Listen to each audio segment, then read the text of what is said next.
आपको एक ऐसे योगी के बारे में बता रहा हूँ जो उस जगह के काफ़ी करीब रहे जहाँ मेरा जन्म हुआ था। मैंने उनके बारे में सुना था और उस घटना के बारे में भी जो वहाँ हुई थी, पर युवावस्था में मैंने इस ओर ज़्यादा ध्यान नहीं दिया। उसने मुझे काफ़ी प्रेरित किया, पर मैंने उस समय इसे अधिक महत्व नहीं दिया। वर्तमान में नंजनगुड के नाम से प्रसिद्ध शहर की सीमा पर मैसूर से करीब 46 किलोमीटर दूर एक योगी रहते थे। उनका नाम था मल्ला। वे किसी परंपरा से संबंध नहीं रखते थे और ना ही उन्हें कोई पूजा पाठ की औपचारिक विधि ज्ञात थी, परंतु बचपन से ही जब भी वे अपनी आंखें बंद करते तो उन्हें शिव की तस्वीर दिखाई देती। शायद योगी शब्द उनके लिए काफ़ी नहीं है। उनके जैसे लाखों हैं, उनके पास कोई विकल्प भी नहीं है। शायद मैं भी उनके जाल में फंसा हुआ हूँ। हम उनकी तलाश नहीं करते, अभिमान के कारण शायद किसी की भी तलाश नहीं करते, उनके जाल में फंसे जाते हैं। शिव एक शिकारी थे। वे सिर्फ जानवरों को ही अपने जाल में नहीं फंसाते थे, अपितु इंसानों को भी अपने जाल में फंसा लेते थे। ये उनमें से एक और था। मल्ला शिव के सिवा और कुछ नहीं जानता था। उसने कोई विशेष कौशल भी अर्जित नहीं किया था और वह जंगली इंसान बन गया था।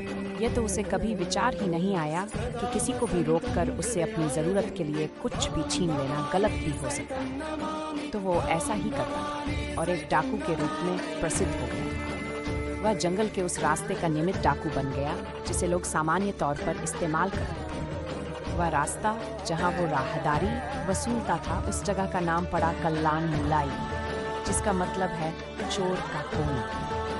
शुरू में लोगों ने उसे धिक्कारा, पर साल के अंत में लोगों से इकट्ठा किए एक एक पैसे को वो महाशिवरात्रि मनाने में खर्च कर देता था। वह एक बड़ा भोज आयोजित करता। कुछ सालों बाद लोगों ने उसे एक महान योगी के रूप में पहचाना और स्वेच्छा से योगदान करने लगे, और जो ऐसा ना करते उन्हें योगदान देने के लिए प्रोत्साहित करने का भी उसे कोई पछतावा नहीं था। कुछ सालों बाद दो योगी जो आपस में भाई थे इस रास्ते से गुजर रहे थे। उन्होंने इस आदमी को देखा जो डाकू तो था पर एक महान योगी भी था। उन्होंने कहा, तुम्हारा भक्ति भाव अद्भुत है, पर तुम्हारे तौर तरीकों से लोगों को कष्ट होता है।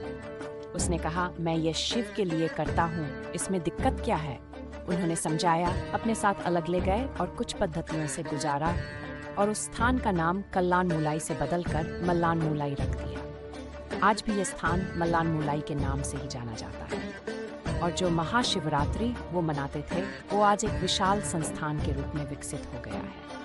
डकैती छोड़ के इन योगियों के साथ बैठने के करीब 1.5 साल बाद ही उन्होंने महासमाधि प्राप्त कर ली। मल्ला को इस प्रकार मुक्त करवाने के बाद दोनों योगियों ने भी उसी दिन अपने शरीर छोड़ दिया।